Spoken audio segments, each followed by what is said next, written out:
in this video we're going to sketch this exponential here, and it's going to take us a little bit of extra time, and I'm not going to actually fully go through the sketching because I'm just going to get the whole process started, okay, because it's very similar to these other examples up here that we sketched. Okay, now just like every other example, we got the original function equal to 0 to get roots, the first derivative equals 0 to get stationary points, and the second derivative is equal to 0 to get our point of inflection.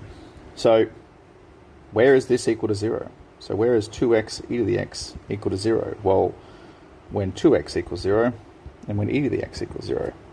But that's not possible. Okay, that's not even a thing. So that must mean that when x equals 0. So really, I've actually only got one x-intercept at 0, 0. So that's my roots. We also saw before that where x equals 0 is also the y-intercept.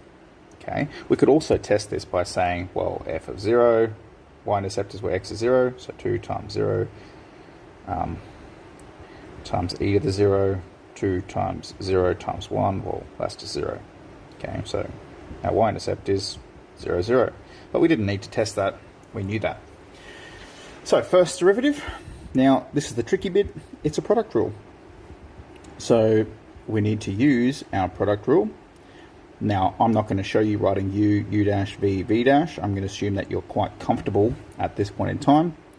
So v, e to the x, u dash 2 plus u is 2x times v dash, e to the x. Okay, if you need a reminder of how to do product rule, you need to go back to that video. And of course, as we said a million times over, factor form is king. So I've got a common factor of 2 e to the x, and that's going to leave me with a 1 plus x inside my bracket. Why do we do that? Because we need to work out where,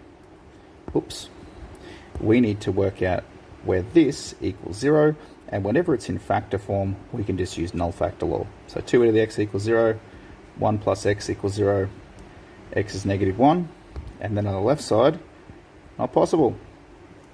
So what is my y value at this point? Well, I need to substitute that back in the original equation. 2 times 1 times e to the 1, which is just 2e. Now, we could represent this as decimals, but we're not going to. We're going to leave it as exact values. So that means I have a stationary point at 1 and 2e, which is around about 1 and 5.4 or so, okay, roughly. Next one, second derivative is equal to 0. Well, we've got our first derivative. Okay, I'm going to change to yellow now. We've got our first derivative. All we're going to do is derive it again. Okay, it is a product rule once again. So we need to do v u dash u v dash. Again, I'm not showing those steps, but we're going to have to do this. If you need to write u and v out separately, that's perfectly fine. So v u dash plus u v dash. We've got a common factor here, so let's just take 2 e to the x 1 plus x plus 2 e to the x. What I'm going to do is expand this out for a second to make it easier for you. 2 e to the x plus x,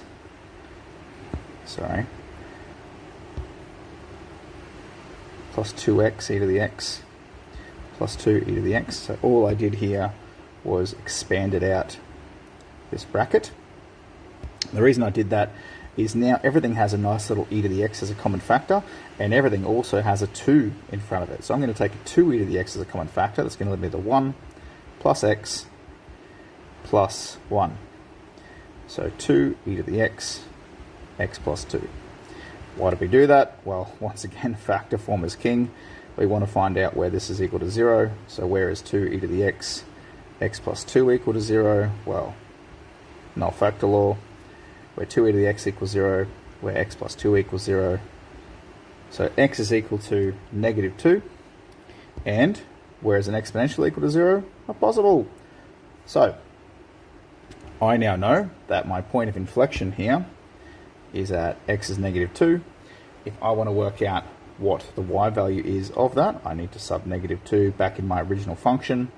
2 times negative 2 times e to the negative 2, or negative 4 e to the negative 2, or we could write this as negative 4 over e squared. So as a coordinate, negative 2, negative 4 over e squared. All right. Now, what we have here is our roots, our y-intercept, our stationary point, and our point of inflection.